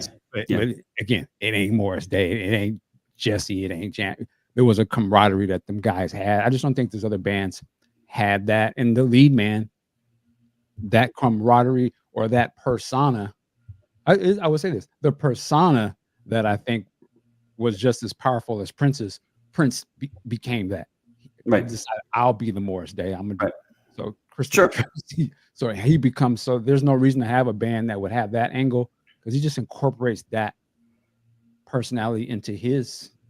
And that's not a diss on the people that came after him. I think Paul was perfect for the family. Paul was the exact person they should have. The music was more of a jazz type thing at certain times. It was a different funk than the time. And I think that he was perfectly placed there. And I think Paul is one of those. Paul Peterson is such a fantastic musician and a great personality. Absolutely. And I think probably if they would have done this, he was a young guy. I think he would have grown just like Morris grew, at this. And I think part of why Prince put people in there is so that he could kind of take charge and almost like they've said, cast these people, exactly what he wanted in this group. And he never allowed for a Morris Day to come in again. There was never, in fact, you get to the point where it got with even Madhouse. It was like everybody, there wasn't even a lead person. He had to hide everybody in it. It just seemed like he didn't. I think he was a little afraid of having a Morris or a Jesse have that much attention with this, and I think sometimes to the detriment of the music, because I think the time is great and I love the time and I love Morris Day. Morris Day is perfect for this, and you're right, he did kind of steal the show with Purple Rain. He was fantastic, and Jesse, Jerome was great in it. It's just he had these big personalities, and he seemed to squash that a little bit. Which I can understand. Again, you saw how he did them in the 1999 tour. There'd just be no way you're going to outshine what I'm doing. Right. I mean, there'll be another band that's going to be allowed to do that. I don't care what. They can have hits or whatever. But he never had that again. He never had somebody like the time doing that stuff in the rest of his career. as far as I can know. Unless somebody recalls one, I can't recall somebody that stood out like that. And when the time came back at times, we were all excited. Oh, time's coming back. This is great. Yeah. So I love this comment from TP. Sheila became a female Morris Day and Prince with some of her onstage antics. And also, I hear you loud and clear, Michael, about Under the Cherry Moon and Christopher Tracy. And like, I remember one time I actually interviewed Jesse and I asked him, I was like, who's funnier, Prince or Morris Day? And he literally said, I can't call it. So like for a long time before Under the Cherry Moon came out, I thought that Prince was serious, you know, until I started getting the rehearsal tapes and started hearing him. But like, I felt like before Morris left, he wanted to be kind of seen as a serious one for whatever reason, even though he was like insanely funny. So like they seem to be like both sides of the same coin, brothers, like, just brothers. So, and I agree that like Purple Rain wouldn't be Purple Rain without Morris Day. He is so pivotal to that film. And he was just talking about, we talked about the word ease. He's just like his delivery and his presence in Purple Rain it seemed to be effortless, the way he would deliver his lines and things. Michael, was it you that suggested the idea of what Under the Cherry Moon would have been like if Morris was in it? Was it you that came up with that? Yeah. I always thought that was such a cool concept, the idea of what that movie would have been like if Morris had played in that movie with Jerome. Well, and I think too, the dynamic between Prince and Morris, there has to be a straight guy, and then there has to be the funny guy. And I think Prince he could have been stuck as being the straight guy, and I don't think he wanted. Obviously, he doesn't want to. That's not just who he is, and so. If he's going to have another guy with him that is super strong and he's the guy that most people seem to identify easily with, he has to switch it up, right? Because he's like, otherwise, he's going to be serious the whole time. And obviously, he's a very unserious guy at times. Like that was really his style too. So I just think he was like, well, I'm confident enough that I'll be both of those, So then we stop associating Prince as the super serious, sort of this punk and all that other stuff to now he can be goofy, and that's a part of his persona, but they both can't be goofy. Morris is a perfect foil. Sorry to interrupt. Yeah.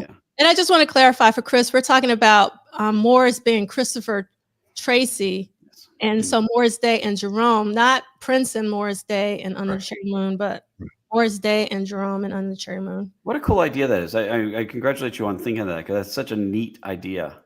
I'm dating myself. Such a cool daddy-o idea. But I love the idea of just the Prince stepping back and directing these guys and allowing them to be Morris and Jerome in the same way they always are. So yeah, we should have maybe. And that's no diss on. I know DeAngelis loves Under the Cherry Moon, so it's no diss on that. I just think it'd be an interesting concept. That's all. I mean, I think, again, I personally think that Under the Cherry Moon, well, first of all, Under the Cherry Moon could not exist without Purple Rain. So I mean, it's really important. Like, and I don't dismiss Purple Rain. Purple Rain is extremely important. But Under the Cherry Moon for me was the first time that I thought I saw the true authentic Prince. Because like, and I asked Jerome this, and one time when I interviewed him, I was like, is this, as someone who didn't hang out with Prince, is this like what Prince was like? And he was like, yes, in terms of what he wanted you to see. So like, Prince was more than just, serious and funny. That like Celie always says this, there's multiple slices of the pie. He's multifaceted. So, but I thought, because like with Purple Rain, I always saw, I never bought that it was autobiographical. I always saw it as like artifice, like construction. Because, like I listened to a lot of David Bowie, and, David Bowie was very theatrical and all that. But when I saw Under the Cherry Moon, it was like, that's Prince. Like that's really Prince, and like through this character, Christopher Tracy. So for me, Under the Cherry Moon is so important in my evolution of my understanding Prince and like who he was. So that's one of the reasons why I think it's really important. But I think it would have been I never thought about, I didn't realize that you had did this, Michael, about Morris being the lead of Under Cherry Moon, because I think that would have also been brilliant. Like Morris and Jerome and Under Cherry Moon would have been totally brilliant. Yeah, I think if you were to step away and you weren't like a super Prince fan and you just saw these movies and somebody showed somebody Purple Rain, it was like, wow, great. The performances are great, but wow, that Morris Day and Jerome, those guys are hella funny. Like you just immediately they jump off the screen. Right. And I just, if you watch, and you say, well, watch this movie Under the Cherry Moon, I would think somebody could argue to say, wow, they just took the Morris and Jerome and put them in this, but Prince is playing that character. Tricky almost is still playing the same sort of, or Jerome is still the same sort of kind of person. Yeah. And it's just, the pimp walking around the corner, that's Christopher Tracy getting out the car, but it just has a little Prince-ness in it where he's also playing at least he's pretending to be like this super deep lover type guy, but it's the same character. It's the characters that are easily identifiable. And it works in Under the Cherry. So you seeing Prince in that way as a Prince fan, you see Prince doing that. It's like, oh, this is great, because you're kind of seeing something. He seems so attainable to you. He's not just talking. And you could also see the Morris character trying to woo a rich girl. You really could totally see them playing it up, and both them competing like this. I just when you brought that up, I thought, damn, that's good. Wow, this is your quantum stuff. When you see the Morris that says how's the family, and then the Morris who stops and thinks about in the hall, that would have been the same Morris you saw in the movie. Yes, he would have had a deeper side to him. You could see that. But I wonder if that could even be played. I wonder if that could even be played as a sequel. Like a spinoff. Not a different time with Tricky went and got his other cousin. Well, just something. Something. I don't know. Just there's something to it. But then it could be like the Three Stooges, where they're on Mars and also the same three guys doing everything. So who knows?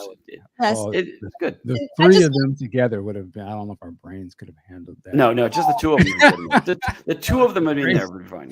Yeah. So I just want to do to respond to this. First of all, yes, Vanity's memoir, Blame It on Vanity, is a really important read. So thank you for bringing that up. And I just want to be clear. I'm not saying that Prince was only Christopher Tracy. I'm saying up until that point that I had only saw serious Prince. So it was nice to see that he, again, going back to the comment that Celie makes a lot, that he had multiple slices of his pie chart and that he was multifaceted. So I just want to make sure, I just want to be clear that I'm not saying that was all, that Christopher Tracy was the only thing he was. But what I'm saying is that it felt truer, like the way he was in the film, than he was in Purple Rain for me. And again, the keyword being for me. All right, so let's see. We all interpret Prince with all this stuff. Every time you see something, we all put it through our own funnel. And so that's why you have people say, no, he's this, no, he's this. This is what he want. No, this is what he want. Yeah. We all are putting it through whatever prism we put it through. And that's why there's good and bad, and why the people get frustrated with each other. But it's also why I think we all can kind of relate. I mean, what Prince gives us is something we all can relate on some level. Yep. And I think that's pretty cool. I do too. All right. So, Dwayne, I can give you an out if you want to leave now, or we're going to go into a short music break and then go back. Am I expected to dance? I just want to make sure that I'll be running through the background. I'm expected to dance. So, are you good? First half. Okay. I represented. No, I'll stick around. I want to watch you guys make the fool of yourself. So I want to, whatever it is, I want to see what it is I got to miss. We're not making fools of ourselves. Okay, all right. Make a fool of me. You're making a fool of me. I don't want to. No. It's just that we talk about music break means other than Prince, basically. Let's do it. I'm there. Right. I'm game. So the first thing I want to say is that Questlove just interviewed Willow. And if you've been watching What Did Prince Do This Week, you'll understand that I've been talking about Willow a lot, because her new album, Empathogen, again, I can't stress enough, don't sleep on Willow's new album, but they talk about Prince. Prince is sprinkled throughout this entire conversation. And I was shocked when she responded to one of Questlove's questions. And I didn't realize that she was a massive Prince fan, but she is. So that's something that you might want to watch. And I won't go into what the question was, or how she responded. I'll leave that up to you. But one I think is really amazing that Questlove is giving Willow her flowers now. And the reason why I'm really pushing Willow is that Willow has actually given me hope for real music in the future, just because of her band. They're all talented young musicians, and all of her collaborators, her producers and everything, they're all young, and they really are like learning their instruments. I was so affirmed by hearing her talking about how much she practices, and like she really wants to be a real musician. And I know some of you might think, oh, she's like, I think someone said last week, being perceived as a Nepo baby, nepotism, but she is a real thing. So don't sleep on Willow. That's all I got to say. And I just wanted to thank Questlove for actually interviewing her. And again, don't sleep on the new album because it's amazing. All right, tomorrow, there's the live stream from Bilal, which consists of Bilal, Questlove, Common, Robert Glasper, and this whole performance. If you've been watching the videos I've been putting in the accompanying playlist, you'll know that Bilal has been like really giving his soul like for 20 plus years. Really amazing performance. So I highly recommend if you want to watch the live stream. They say they're only showing it once, and that's tomorrow, and it's just $10 for the live stream. So I hope that you will. And if you don't want to watch the live stream, then I hope that you will actually buy the new live album, Live at Glass House, which is coming out on June 14th. And then last but not least, I'm still doing my Corey Henry. I'm trying to get everybody. How many bodies? Everybody to actually support Corey Henry. He's a really important musician. Again, real music by real musicians. Tonight, he is performing in San Francisco. And then on June 16th, he will be in LA. So if you love live music and you want to have a transformational spiritual experience, you want to be moved by the Spirit, go see Corey Henry. If you're down and you need to go up, go see Corey Henry. He is an amazing performer. Okay, so that's it for our music break. And now we're going to go back into our purple world. So we're going to have a word about what's going on in the purple world. All right, so C. Lee is headed to New Orleans. That's the reason why he couldn't be in the chat with us, because tomorrow he's going to be participating in DJ Soul Sisters Purple Takeover New Orleans 2024. So I'm super, super excited about that. And if you're in the New Orleans area, I hope that you will go out and support Celie as well as DJ Soul Sisters. She's been doing this for several years now. So Purple Takeover New Orleans. And then there's also, I think this happened yesterday. I think it was on June 7th. I know Brown Mark was participating in Craig Houston's Let's Go Crazy. Do we have anyone in the chat that attended the Houston celebration, Prince Day Houston? If so, let us know if Brown Mark dropped any gems in the chat. And then we have on next week, on Wednesday, June 12th, Andrea Swinson will be at Electric Fetus to sign her amazing book, again, Purple Rain, 40 Years. And then the week of celebration, there's going to be a conference by the International Center for Prince Studies at the University of Minnesota on that Monday and Tuesday, June 17th and 18th. Make sure you get your tickets if you will be in Minneapolis for the celebration early. And then on Wednesday, before celebration begins at the Solar Art Studio, there's going to be a conversation with Mr. Von Terry, which I'm super excited about. And so make sure you have your tickets for that. And we had a blast with Mr. Terry at the Erotic City 40 Symposium. And I think we need to be giving him all his flowers because he deserves them. So let's really come out and support this conversation with Von Terry if you will be in Minneapolis during this week. And then, of course, there's Celebration, which is going to be June 20th through 24th, 5 days this particular year. First time being 5 days in terms of post-prints. And obviously, what I'm waiting for is the Revolution show at First Avenue. There will be two, but the one with Celebration is going to be, I don't know which one is which. I think it's the Friday one, but it could be the Saturday, but I think it's the Friday one. Listening to the June 7th, 1984 show, and I mentioned this to Michael at the beginning before we came on, every time I listen to the Revolution live, I'm always blown away by Brown Mark. Like, and like, what's crazy, like on June 7th, 1984, Prince had just turned 26 and Brown Mark was 22 because there's a 4-year age difference. So Brown Mark is only 22 years old and he is killing it. He is killing it on the bass. And the reason why, thank you so much, Christina. Friday is the celebration one. Thank you for confirming. I really appreciate it. And oh, thank you so much, Kim. So Kim says Mr. Terry's keynote has been the highlight of my year thus far. So if you haven't seen it, I will put it in the playlist for this week. You got to see it.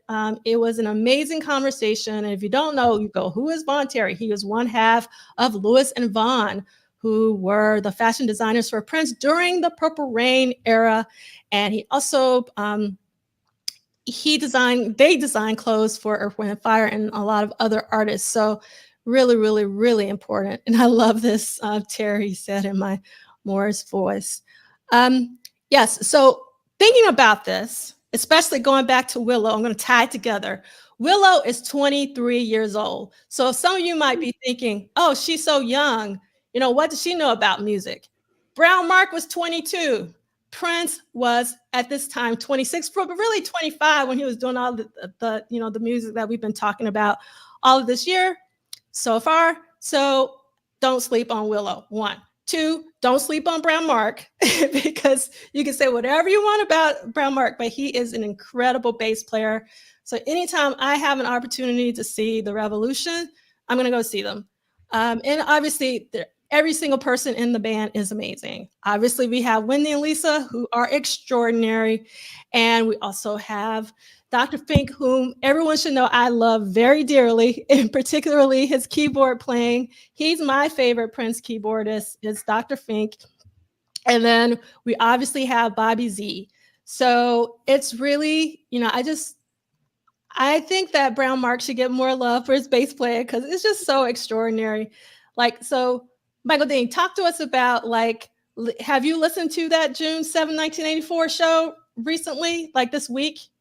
Not this, to be honest, not this week, but I mean, it's one of those ones that's just a mainstay with me. So I mean, I know it front to back, back to front, every lick, every line, every all that. So I mean, it's an absolute classic. If you haven't heard it, it's a must listen. It's probably one of the best live Prince performances. I would, if there was a top 10, I would definitely put it on the top 10. Yeah, fabulous. Yeah, fabulous. Funky as hell, Funky. Like, I was just like, again, it's so funny. Like, when you listen, I've listened to that over decades, right? Mm-hmm. But when you're at different parts of your life, different songs really stand out sometimes. And like, I always went for All Day, All Night. Like, whenever I think of this show, that's the first one that popped up. But when I listened to it for the first time again this week, Erotic City, it was just like, like, how? Oh my God. It's like just so incredible. It might be the greatest performance of that song live. Period. Ever. Yes. Ever. Yes. All right. So Revolution. And then we have to give very special thanks to Funkatopia for doing the work of putting together every single thing that's going on. And well, anybody who knows me knows how much I love Levi Ceasar on bass. So I have gone on record a gazillion times that I love Levi Ceasar on bass. So Levi is actually my favorite bass player for Prince. So yes, but that doesn't mean that we can't give Brown Mark his shine, because Brown Mark is also equally amazing. So Levi, Miko, Prince, or Levi and Miko, that's when they locked in. They locked in. Yes. That's my favorite, because I'm a love sexy baby. Okay. Meaning, like, that's my era. So it's going to be Levi. And you know what? One time I was on stage with the MPG, and it was during the Beautiful Ones release in New York. And I was on stage talking, and Levi was behind me. Sonny T was behind me. You know what I said? I said that Levi was my favorite bass player ever for Prince, and Sonny T was right behind me. And I was like, oh, Mm. I probably shouldn't have said that.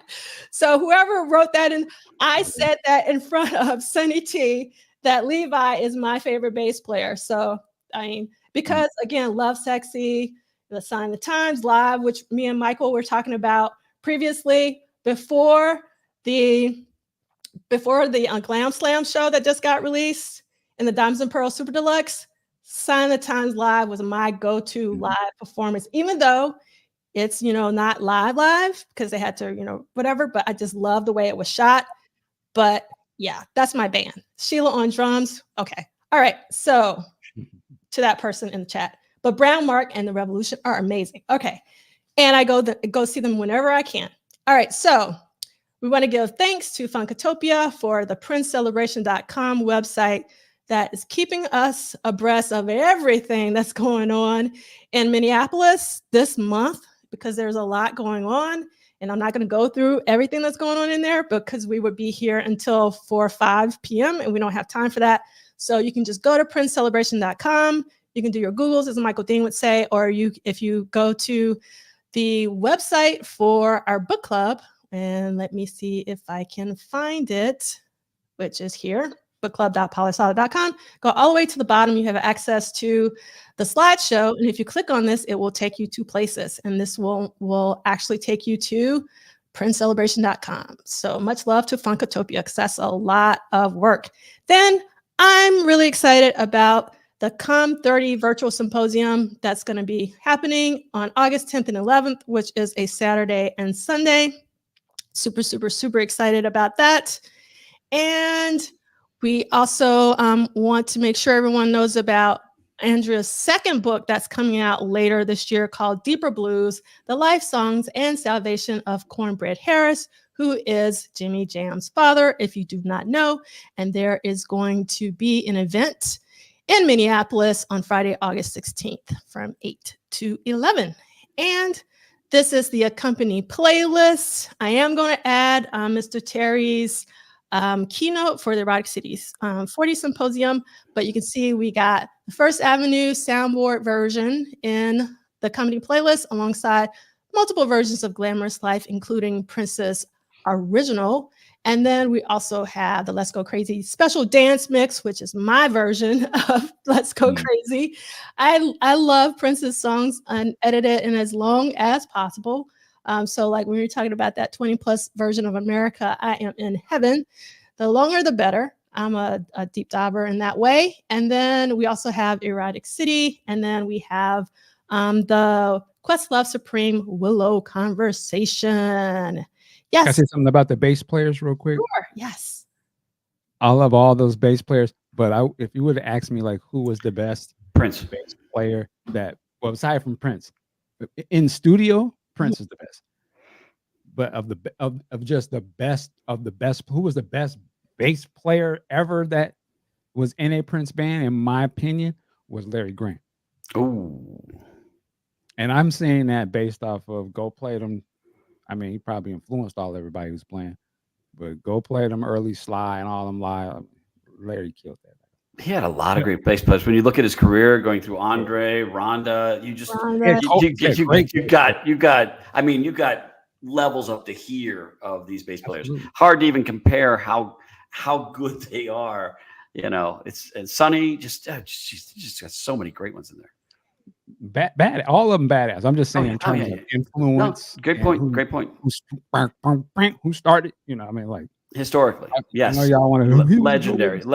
He's legendary. Yeah, that's Yoda. That's their Yoda. That is Yoda. Yeah. So I've been trying to get away from these what Scott Woods says like personal taste comments.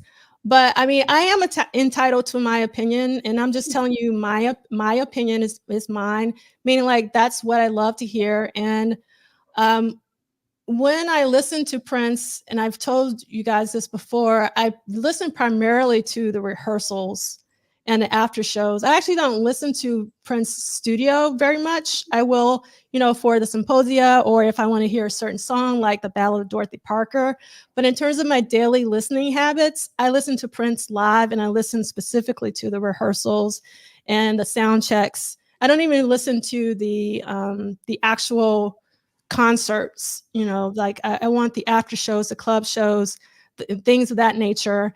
And like Michael was saying, like that trio of Prince, Miko, and Levi, and Bonnie, and Sheila, and Dr. Fink was just like the sweet spot for me, just me, nobody else but me. So all day, every day.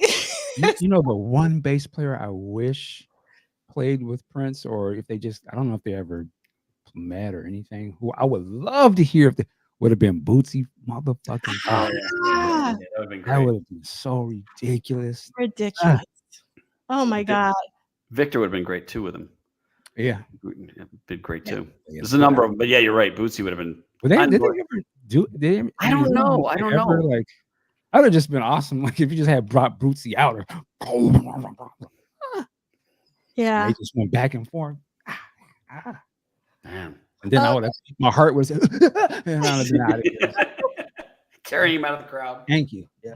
Don't get me started, because Michael, you know, I go into my JB rabbit holes, and I can't believe we just said Bootsy, because I just want to pull out, you know, the Love, Power, Peace live concert with Bootsy and Catfish.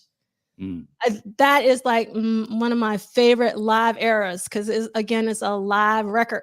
So I'm trying to stay in Prince world, but you're just trying to pull me back into JB. JB World. JV World. And that's they're all connected. It's all connected. It really is. All right. So, and yes, thank you, Brian. Somebody else. Pino. I could have seen that, Tanja. Yeah. Yes, and Pino Palladino. Crazy. Yeah. All right. So, Michael Dean, are you going to take us out? Well, yes. First of all, we want to say thank you to Dwayne. I was going to say $2, but Dwayne for coming and being a part of this, hanging with us the whole thing, man. I mean, we are here talking about your book, sir, every week. That's got to feel good. Yeah. I mean, I love what you guys do with this, and I hope you both know how much I love both of you, because I got a friendship and a deep friendship with both you guys.